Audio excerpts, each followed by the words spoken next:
Di sini saya akan menceritakan tentang pendakian pertama saya di Gunung Lawu, sekitar Oktober 2017 silam. Iya, sebelumnya saya belum pernah mendaki gunung manapun dan tidak tahu apapun soal naik ke gunung. Karena mohon maaf, awalnya saya beranggapan mendaki gunung itu hanya buang-buang duit dan capek. Meskipun rumah saya di Cirebon dekat dengan Gunung Ciremai, mungkin jaraknya sekitar 1 jam dari rumah ke Gunung Ciremai. Sampai saat ini pun saya belum pernah menginjakan kaki ke Gunung Ciremai. Suatu saat nanti mungkin akan kupijak gunung tertinggi di Jawa Barat itu. Kalau dari rumah saya, gunung itu terlihat sangat jelas. Apalagi di pagi hari, pemandangannya cukup sedap di mata. Dulu saya sempat berpikir, apa yang diinginkan para pendaki itu ya? Ngapain mereka capek-capek jalan kaki naik gunung? Apa yang mereka cari? Mungkin mereka ingin melihat kebesaran dan keindahan ciptaan Tuhan. Begitulah sekilas pikiran dangkalku. Oh iya, nama saya Mamang Ira, bekerja di perusahaan swasta Jakarta. Kebetulan, waktu itu perusahaan yang saya tempatin bangkrut karena tak ada sponsor. Waktu itu pula, saya ngekos di Klender, Jakarta Timur bersama teman. Bisa dibilang masih saudara jauh sih. Namanya Robi. Robi ini satu angkatan waktu SD, dan dia bekerja di perusahaan startup Jakarta. Dia orangnya ngocol dan humoris.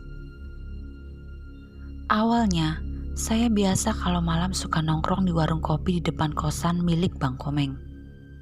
Bang Komeng ini asli Betawi, orangnya juga humoris. Bisa dibilang pendaki ulung. Dia sudah menjelajah beberapa gunung yang ada di Indonesia. Setiap kali saya ngopi di tempatnya, dia selalu cerita soal gunung. Bang, sudah berapa gunung yang sudah abang naiki? Wah, kalau gue banyak, bisa dibilang hampir semua gunung di Indonesia udah gue jelajahin. Terus gunung apa yang belum pernah dikunjungi bang? Gunung Puncak Jayawijaya yang di Papua, itu gunung tertinggi di Indonesia. Selain biayanya yang sangat mahal, cuacanya juga cukup ekstrim. Karena gunung itu diselimuti oleh salju. Kalau lu mau tahu salju di Indonesia, yaitu di Puncak Jaya. Dan setahu gue, belum ada pendaki umum dari Indonesia yang bisa mencapai puncak itu sih. Gue taunya orang TNI yang sudah mencapai puncak itu. Itu pun katanya, setelah turun dari puncak, orangnya sakit karena kecapean dan kena serangan hipo. Kalau nggak salah, awalnya ada 11 TNI yang naik ke gunung itu. 10 orang itu nggak mampu. Nah, yang berhasil cuma 1 TNI itu. Gue lupa dah namanya siapa. Hipo itu apaan bang? Hipotermia itu orang yang terkena serangan penurunan suhu tubuh akibat kedinginan yang dahsyat, dan itu bahaya, bisa meninggal kalau dibiarkan terus-menerus. Wih, serem juga ya bang. Iya, makanya kalau ada orang kena hipo, harus segera diberi pertolongan. Makanya kalau di Gunung Semeru, pendaki yang tidak membawa sleeping bag nggak boleh naik. Sleeping bag apaan bang? Kantong tidur buat tidurnya para pendaki. Oh gitu ya bang. Kalau di Gunung Salak pernah nggak bang? Udah berapa kali kalau di sana mah? Cuma gue ada 3 kali nggak sampai puncak. Lah, kenapa bang? Ya, gue diingetin sih sama penunggu Salak. Maksudnya gimana bang? Abang komunikasi langsung sama tuh makhluk? Iya, habis mau gimana lagi? Daripada kenapa-napa kan, ya udah turun aja. Kan bisa lain kali ke situ lagi. Lama nggak bang ngobrolnya? Ya, kadang lama, kadang sebentar. Kadang pernah juga diingetin. Warga kampung sekitar sebutnya Mbah Salak. Selesai ngobrol ngalor ngidul, saya pun pamitan ingin tidur. dan membayar semua apa yang kumakan dan minum. Waktu sudah menunjukkan jam 12 malam. Robi yang biasa ikut nongkrong tak kunjung tiba karena dia kebagian shift malam kerjanya. "Bang, pamit ya, udah sayup-sayup nih mata." "Oh iya Mang, makasih Mang ya." "Besok kerja sih lu ya, ntar ngantuk lagi pas kerja." "Oke Bang," jawabku menimpalinya. Bang Komeng nggak tahu kalau saya udah pengangguran lagi. Makan tidur, begitulah kegiatanku waktu itu. Sudah beberapa perusahaan yang aku lamar sesuai bidangku, tak ada juga panggilan. Sampai-sampai si Robi memanggilku dan menanyakan aktivitasku. "Mang, lagi libur kerjanya?" "Enggak, sebenarnya perusahaan lagi bangkrut, jadi nganggur." "Oh, pantes. Kenapa bangkrut?" "Sudah nggak ada sponsor yang mau nimbrung lagi. Selain itu, SDM-nya juga sedikit, jadi tak ada marketing." Singkat cerita, malam itu saya kembali ke warkopnya Bang Komeng. Seperti biasa, Bang Komeng cerita soal gunung. Lama-kelamaan, akhirnya saya seperti terhipnotis ingin muncak ke salah satu gunung. Dia pun tiba-tiba menawarkan saya dan mengajak saya ke Gunung Lawu. "Gue minggu depan ada agenda naik nih. Lu mau ikut gak naik ke Gunung Lawu?" tanya Bang Komeng. Dalam hati, kebetulan lagi nganggur nih. Mumpung tabungan saya masih cukup untuk 2 bulan ke depan. "Boleh Bang, saya penasaran banget pengen naik. Rasanya gimana naik gunung?" "Emang di mana Bang itu Bang Gunung Lawu?" "Itu tempatnya antara Jawa Tengah dan Jawa Timur." "Terus gimana kerjaan lu Mang? Bisa nggak waktunya? Kalau bisa kita berangkat nih minggu depan." "Santai saya mah Bang, kapan aja bisa." "Serius lu? Ntar nyampe sana lu ketar-ketir lagi. Gue nggak mau kalau lu naik nggak tenang dan nggak fokus. Ntar gara-gara gue lu dipecat lagi." "Serius Bang, saya mah woles, kan saya atasan di perusahaan." "Oke deh, terus Robi gimana? Kira-kira mau ikut nggak?"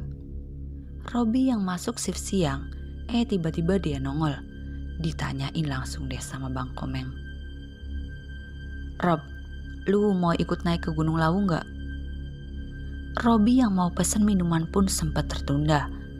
Meskipun Robi yang sudah tahu Bang Komeng selalu cerita masalah gunung, rasa terpendamnya ingin ke gunung masih dipertimbangkan. Robi juga sama, meskipun dia satu kampung dengan saya, dia belum pernah naik ke gunung. "Emang kapan berangkatnya? Terus kira-kira berapa hari di sana?" "Sabtu dah, gimana?" "Ya kira-kira paling lama 3 hari lah." "Gue lihat dulu lah Bang jadwal kantor.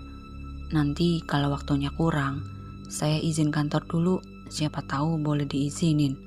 Sambil ngelirik ke saya. "Kalau Mama ngira sih enak, kapan aja dia mah bisa." "Kalau kalian siap, ada temen gue satu lagi, namanya Muntari. Kebetulan Muntari juga lagi ada waktu dari kerjaannya. Dia udah lama ngajak naik mulu." Gue bilang gue sih siap aja, asalkan dananya ada. "Bang Muntari usianya berapa Bang?" "Hampir sama kayak gue, sekitar 40-an. Belum nikah juga orangnya." "Waduh, masih ada ya jomblo sejati." Saya yang lagi iseng buka Google soal Gunung Lawu. Dari penjelasannya, ada sedikit sejarah yang terselip tentang pengasingan Raja Brawijaya bersama Sabdo Palun di Gunung Lawu. Tetapi saya tidak menanyakan alasannya sama Bang Komeng.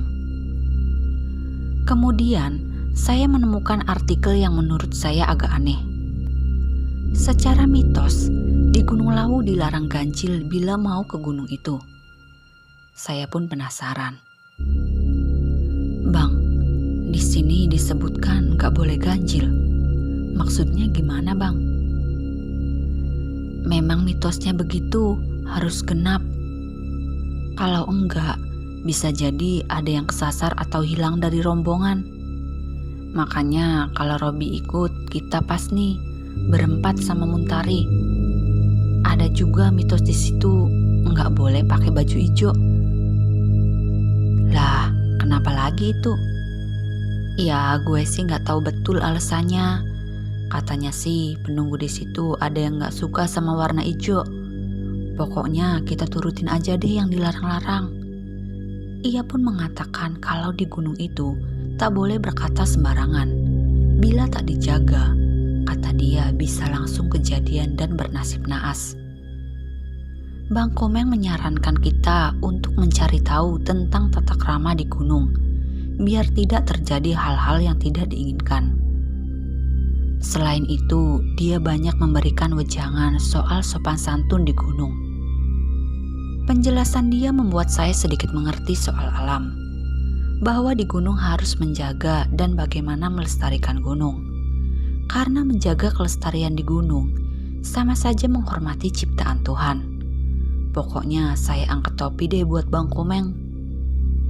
Tidak ada salahnya sebelum mendaki gunung, kita mencari tahu sumber informasi yang akan kita naiki.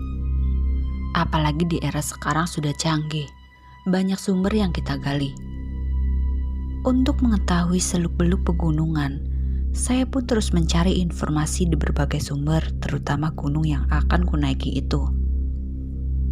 Hari berganti siang, saya kembali ke warkop Bang Komeng karena ada sesuatu yang saya tak mengerti di Gunung Lawu. Belum sampai duduk, Bang Komeng langsung menyapaku. Lah, udah di mari aja lu, Mang.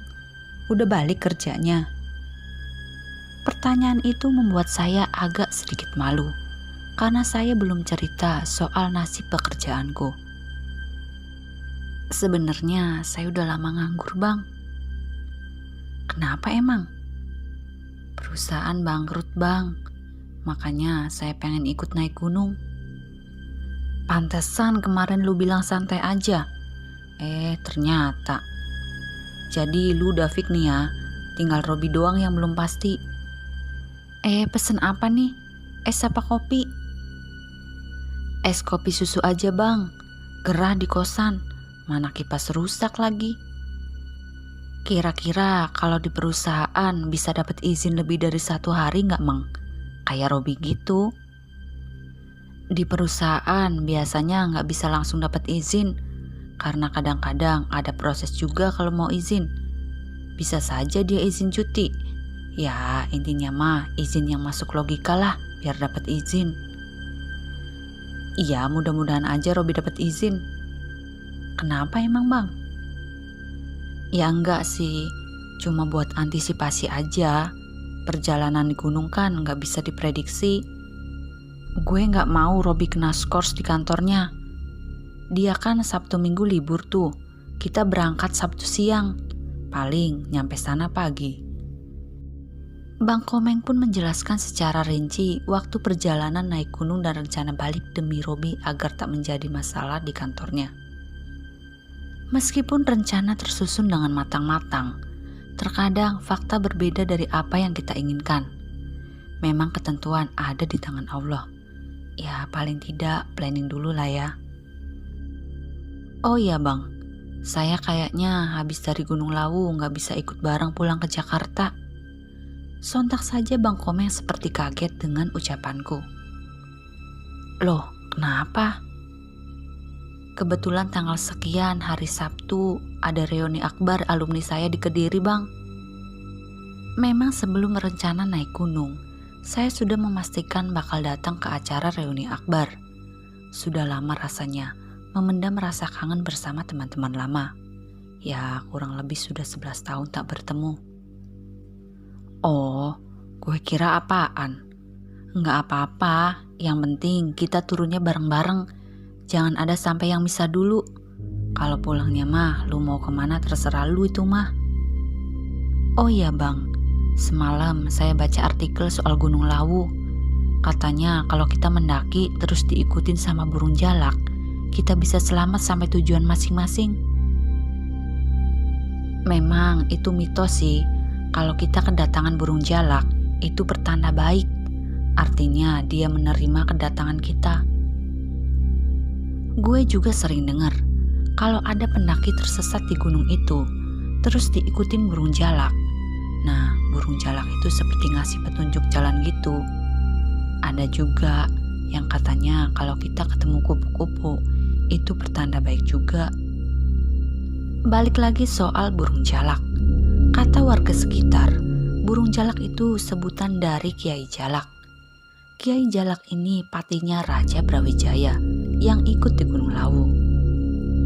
Ya, sejarahnya sih waktu itu, Raja Brawijaya setelah mangkat dari tatahnya, beliau mengasingkan diri di Gunung Lawu bareng anak buahnya. Gue gak tahu betul ada berapa orang yang ikut ke Gunung Lawu. Kalau nggak salah ada 4 atau 6 orang gitu yang ikut. Dalam hati banyak tahu juga nih Bang Komeng soal sejarah. Wah, nggak salah gue ikut naik bareng dia. Bang Komeng sebenarnya juga lagi menunggu perkembangan kabar dari Bang Muntari untuk memastikan keberangkatan dan kabar dari tempat kerjanya. Pucuk dicinta ulang pun tiba. HP Bang Komeng berdering. Nah, ini dia Muntari nanyain kepastian keberangkatan kita. Dia pun sibuk mengetik HP-nya dan mengabarkan kepastiannya akan ikut di hari itu. Pekerjaan sudah dia handle, bahkan semua peralatan Bang Muntari sudah siap. Muntari justru nanyain Robi kepastiannya gimana. Ya, gue jawab aja lagi diusahakan. Terus kata dia rencana pendakian ini jangan sampai gagal, karena dia udah handle pekerjaannya.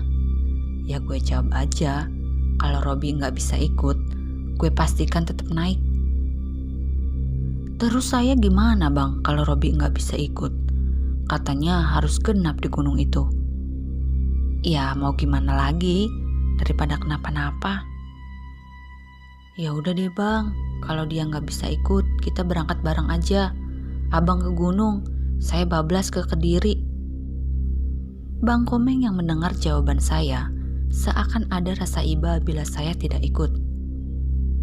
Ya gitu juga boleh.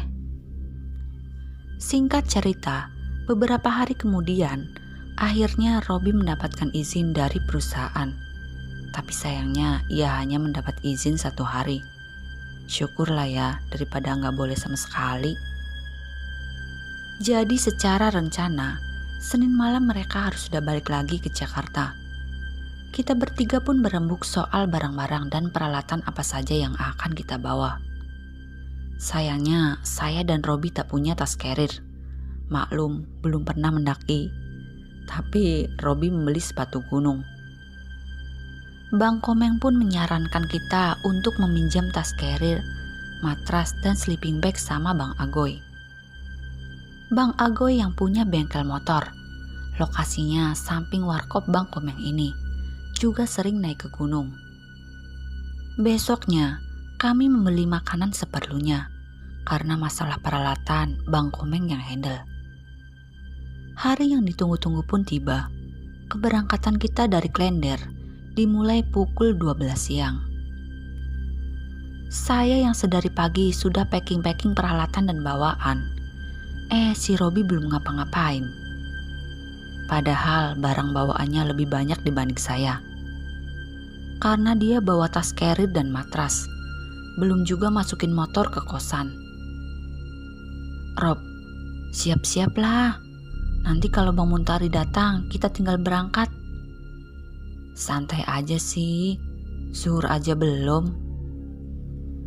Enggak enak lah kalau mereka sampai menunggu kita.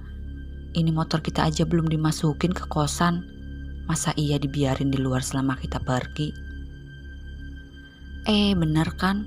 Bang Komeng datang ke kosan saya dan nanyain udah siap apa belum. Gimana? Kalian udah siap? Sebentar lagi Muntari nyampe. Kita naik Grab aja dari sini. Saya sih udah siap Bang. Tinggal nunggu sholat zuhur dan masukin motor doang.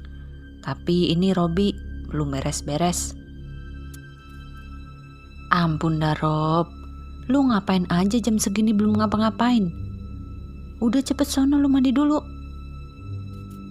Robi bukannya bergegas mandi, malah nyautin dulu. Orangnya aja belum datang, mobil Grabnya juga belum nyampe. Saut Robi sambil nyengar-nyengir ketawa. Buset dah nih bocah, ini Muntari udah mau nyampe. Setelah Bang Komeng pergi sambil nunggu mobil Grab dan temennya, azan zuhur pun terdengar. Saya yang mau berwudu sambil menunggu Robi mandi, berinisiatif masukin motor kesayanganku. Robi yang keluar dari kamar mandi terkejut karena motor saya sudah dimasukin. Dari situ dia bergegas mempersiapkan peralatan dan bawaannya. Kemudian saya sholat zuhur. Setelah Robi selesai packing, dia pun sholat dan memasukkan motornya di kosan. Dari sini Robi juga terlihat kesulitan memasukkan motor karena sempit. Belum sampai masuk, Bang Komeng datang lagi. Lah, gimana? Masih belum siap aja. Itu Muntari sama mobilnya udah datang. Dah, dia nunggu lu berdua itu. Usai motor dimasukin, semua sudah aman, kami pun masuk ke mobil Grab. Tapi kedatangan kami mendapat sambutan dari Bang Muntari tak sedap dipandang mata. Lama banget sih kalian, udah mau jam 2 nih, kata Bang Muntari. Pas saya lihat jam HP, lah iya, udah mendekati jam 2 aja.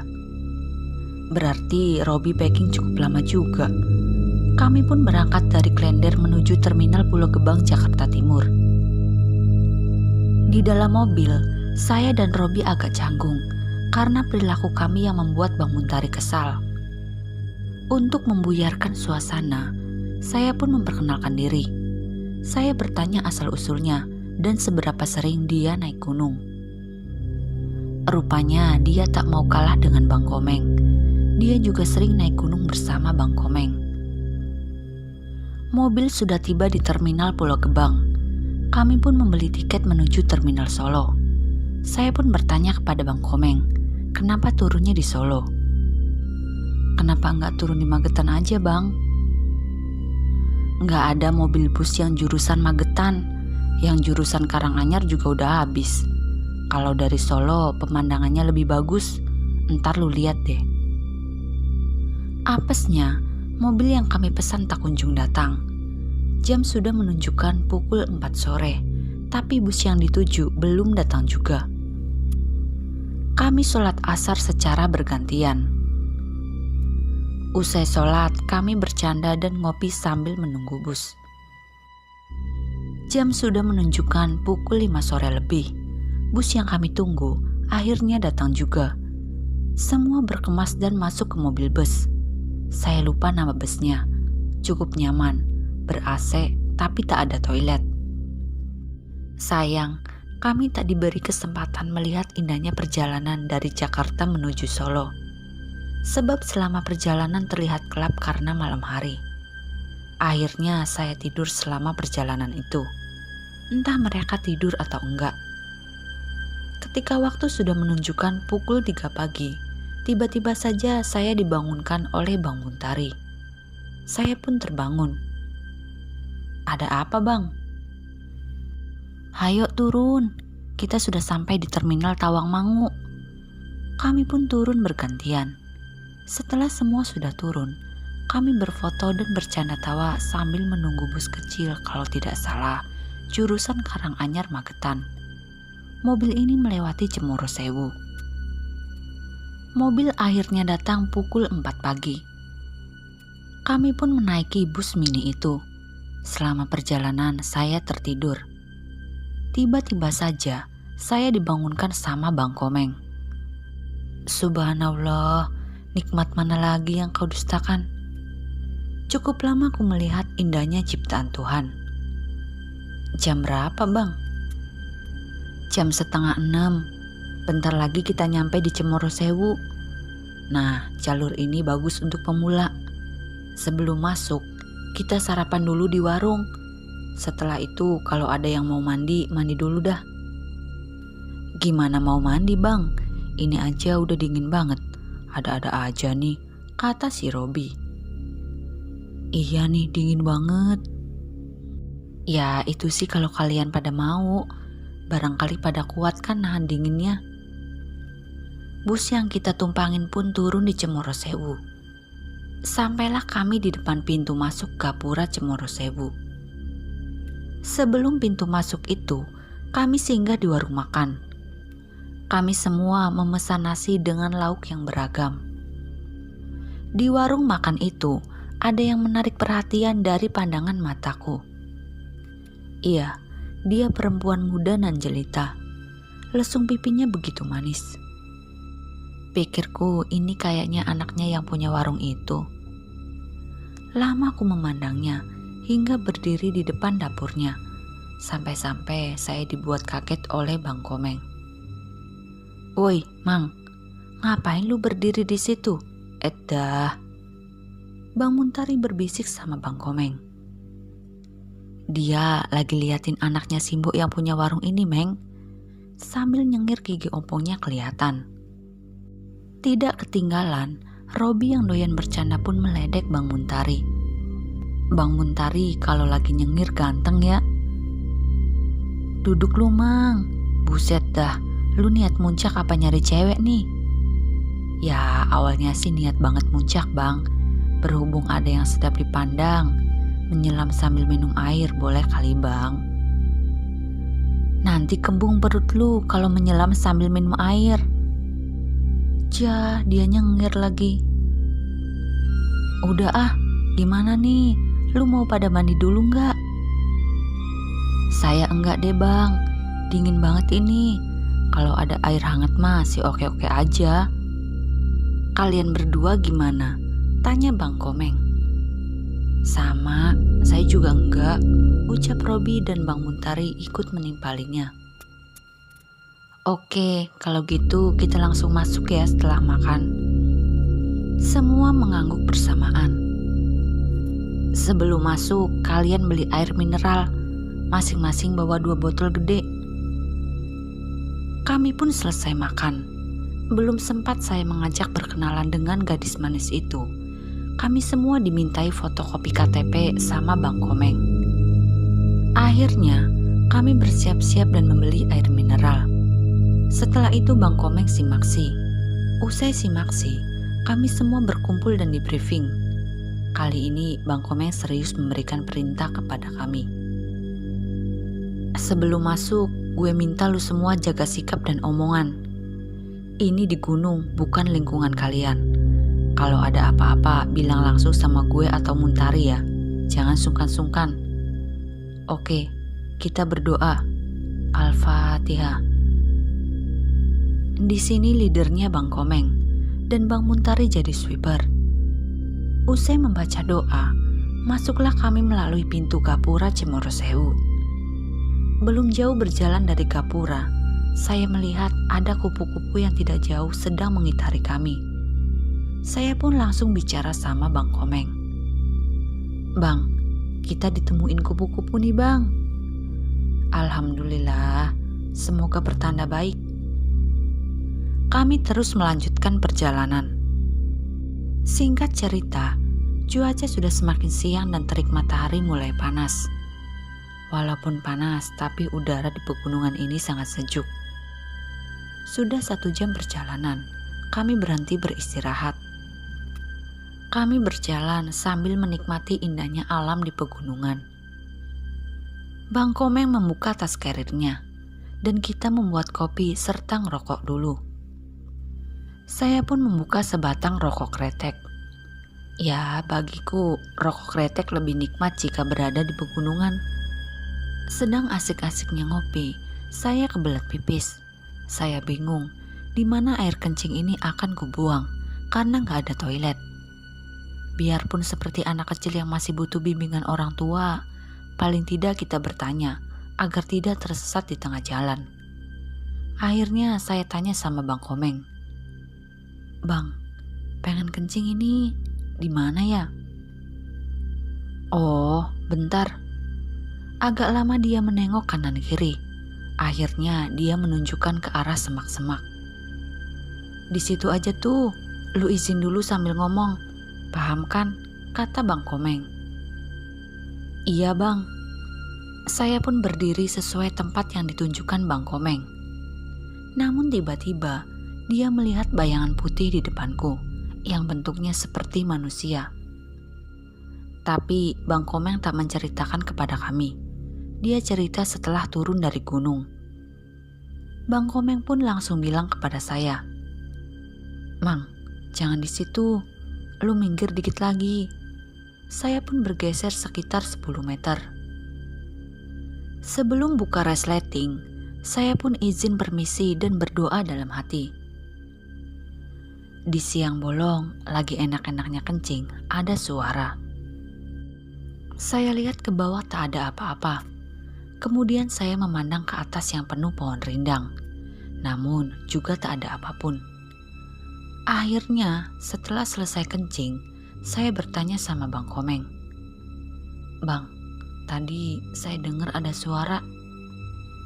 "Lah, ini kita lagi bersuara." Semua yang dengar ucapan Bang Komeng pada tertawa.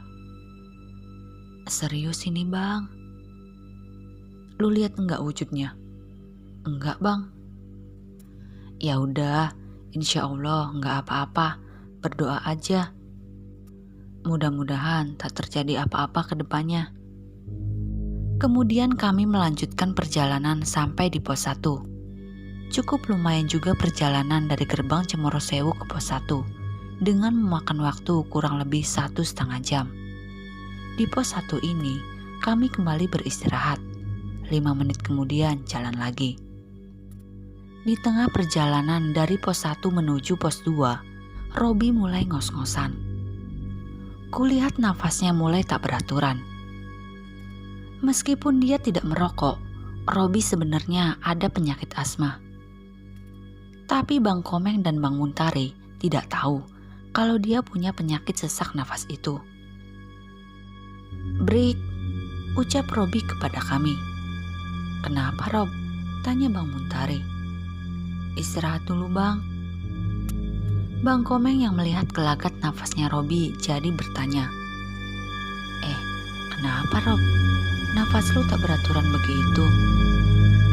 Robi yang masih mengatur nafas tak sempat menjawabnya. Akhirnya saya menjawab pertanyaan Bang Komeng.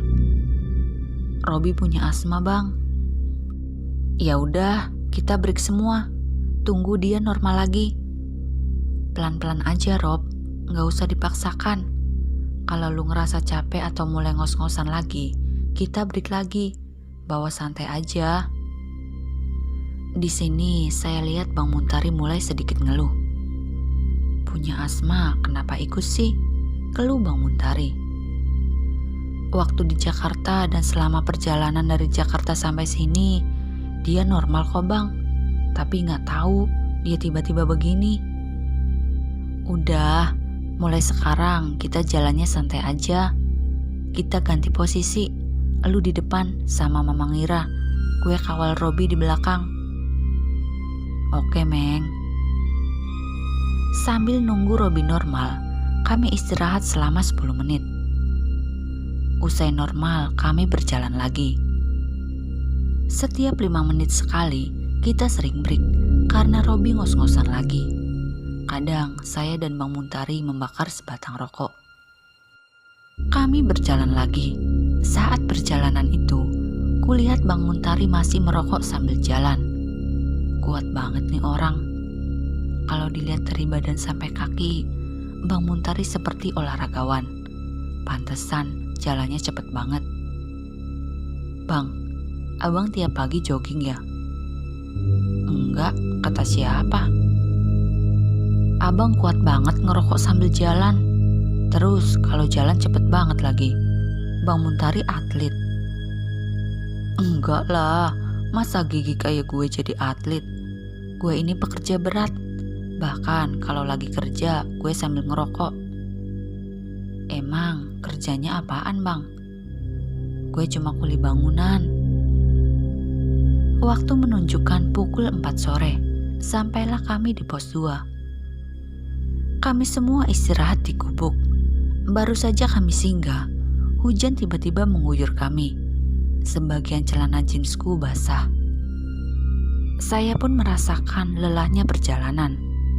Saya istirahat sambil merebahkan badan dengan matras. Belum sempat saya ganti celana, entah kenapa mataku tiba-tiba sayup dan tertidur di waktu asar. Baru berjalan beberapa menit saya tertidur di pos 2. Robi mengganggu tidur pulasku. Dia ingin meminjam powerbankku. Entah kenapa ketika dibangunkan sama Robi, saya agak sedikit kesal sama dia. Mungkin maksud dia baik, agar jangan tidur di waktu asar. Enggak bagus. Melihat saya agak emosi, Bang Komeng mengalihkanku. "Mang, celana lu basah itu, ada gantinya enggak? Kalau di gunung jangan pakai jeans, nanti berat naiknya, apalagi basah kuyup begitu," kata Bang Komeng. "Ada bang." "Ya udah, kita masuk ke rumah warga situ. Di situ kayaknya ada yang jual makanan, lumayan buat anget-anget di badan." Di samping gubuk pos 2, ada rumah kecil milik penduduk setempat. Rumah kecil ini kalau saya lihat atapnya bocor, bahkan atapnya ada yang bolong melompong.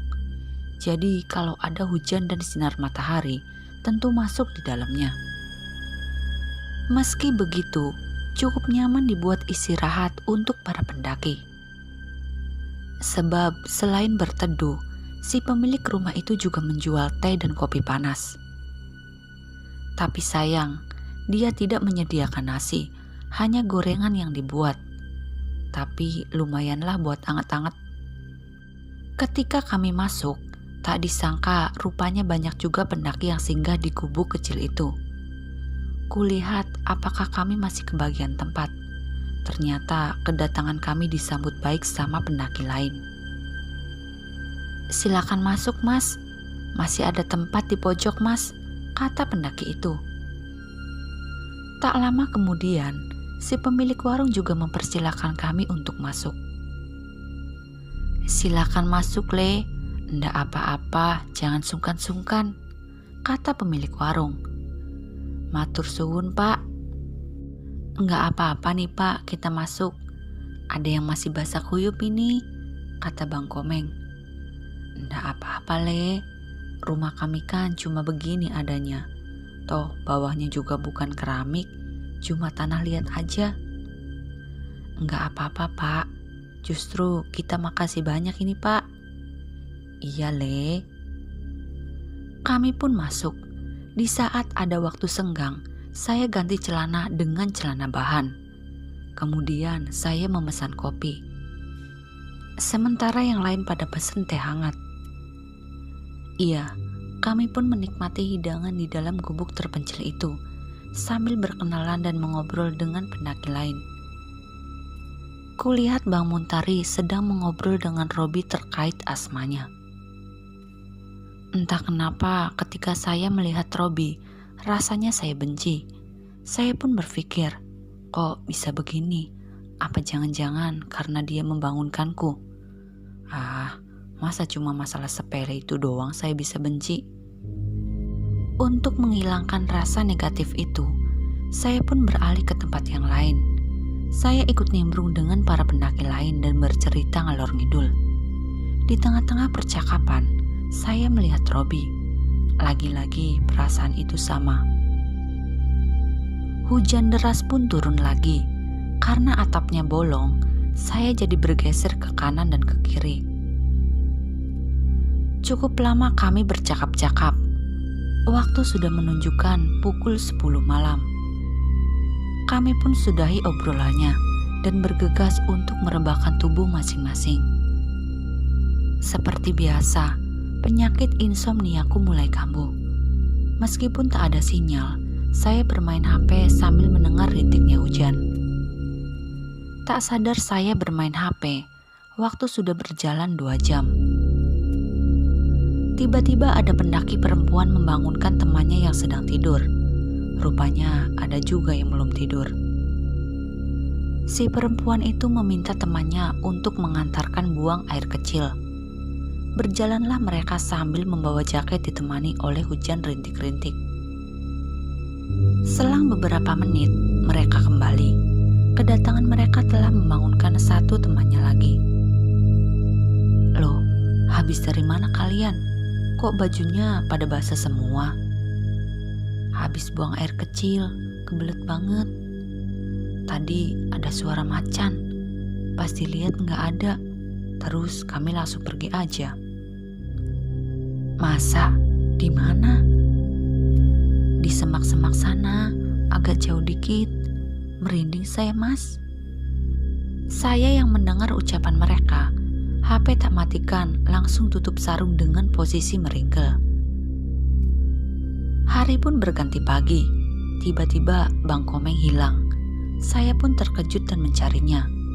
Sementara Robi dan Bang Muntari belum bangun. Ya ampun, ternyata dia lagi melihat indahnya suasana pagi di luar pos 2. Pemandangannya memang indah. Kelelahan selama perjalanan dari pintu gerbang Cemorosewu sampai pos 2 terbayarkan. Saya pun berfoto dan mengambil indahnya gambar Gunung Lawu dengan Bang Komeng. Tiba-tiba dia mengatakan persis apa yang saya dengar. Ternyata dia juga belum tidur. Tapi dia berucap bahwa warna macan itu adalah putih. Dari mana dia tahu ya? Saya tak menanyakan hal itu karena saking asiknya memandang Gunung Lawu. Usai mengambil gambar, kami kembali ke tempat semula. Robi dan Bang Muntari menanyakan keberadaan kami. Selesai menjawab pertanyaan dua orang itu, tak lama kami pun beberes untuk melanjutkan perjalanan. Dan tidak lupa pamit serta ucapan rasa terima kasih kepada pemilik gubuk kecil itu. Dalam perjalanan itu, saya dan Bang Muntari berada di posisi depan, sementara Bang Komeng dan Robi di belakang. Di tengah perjalanan itu, kami berjalan dengan lamban untuk mengimbangi kondisi Robi yang berjalan ngos-ngosan. Setiap 5 menit berjalan, kami sering istirahat. Saya pun kembali dirundung perasaan negatif. Iya, lagi-lagi saya melihat Robi dengan perasaan benci. Astagfirullah, dalam hatiku berucap. Dia adalah saudaraku dan teman kecilku ya Allah. Perasaan itu saya paksa ditepis agar bisa fokus berjalan. Rupanya bukan saya saja yang memiliki perasaan itu. Bang Muntari yang berjalan di depan saya pun ikut menggerutu soal Robi. Aturan perjalanan kita bisa 3 hari, gara-gara dia ini sih bisa 4 hari, ucap Bang Muntari. Insya Allah enggak lah Bang, kita berusaha saja yang terbaik, biar perjalanan kita lancar. Karena saya teringat ucapan Bang Komeng, kalau di gunung jangan bicara sembarangan. Tak lama Bang Robi dan Komeng pun datang. Di samping memiliki perasaan benci, saya walaupun begini-begini juga memiliki rasa iba terhadap Robi. Akhirnya saya minta tas carrier yang dia bawa agar ditukar dengan tasku, karena saya hanya bawa tas ransel kantor. Rob, sini tas carriernya, saya yang bawa aja. Kamu bawa tas saya aja, enteng kok ini. Oh, ya udah sini. Kemudian kami berjalan lagi. Dalam perjalanan itu, kami berjalan berjauhan. Karena jujur saja, Bang Muntari jalannya cepat banget. Saya pun mau gak mau harus mengimbangi perjalanan dia. Sementara Robi dan Bang Komeng selalu ketinggalan. Tapi ketika mereka berdua berjalan sudah terlihat oleh mata, saya dan Bang Muntari kembali berjalan lagi. Dan begitu seterusnya. Tapi lambat laun mereka berdua kok lama banget. Sampai-sampai saya dan Bang Muntari membakar sebatang rokok. Lah, itu mereka nongol Bang. Kok tumben kalian agak lama? Tanya Bang Muntari. Kalian lihat nggak 2 orang yang turun pakai carrier dan nanyain temennya yang hilang? Kata Bang Komeng. Saya dan Bang Muntari kaget. Soalnya selama rute perjalanan hanya satu arah. Nggak ada orang yang turun, Meng. Kalau yang naik lumayan banyak. Iya, Bang. Nggak ada yang turun kok. Sontak saja Robi dan Bang Komeng saling bertatapan muka. Tadi kenapa kita agak lama? Karena ada 2 orang pendaki yang turun berhadapan dengan kita. Terus mereka menanyakan keberadaan temennya yang hilang. Ciri-cirinya bawa tas carrier juga dan bawa kantong plastik warna merah dan putih. Mereka berpencar karena temennya yang hilang itu izin mau BAB. Tapi ketika mereka menunggu, kok lama sekali selesainya. Akhirnya mereka berdua menjemputnya. Ketika dideketin, yang ada malah curang. Akhirnya mereka bergegas turun sambil berteriak namanya. Saya sarankan untuk minta bantuan ranger aja. Bang Komeng menceritakan dengan sangat detail. Tetapi dia heran, kenapa saya dan Bang Muntari nggak bertemu berhadapan dengan 2 orang itu. Padahal jalan hanya satu arah. Otakku pun bermain. Waduh, jangan-jangan ini kode alam agar saya sama Robi jangan sampai berpisah.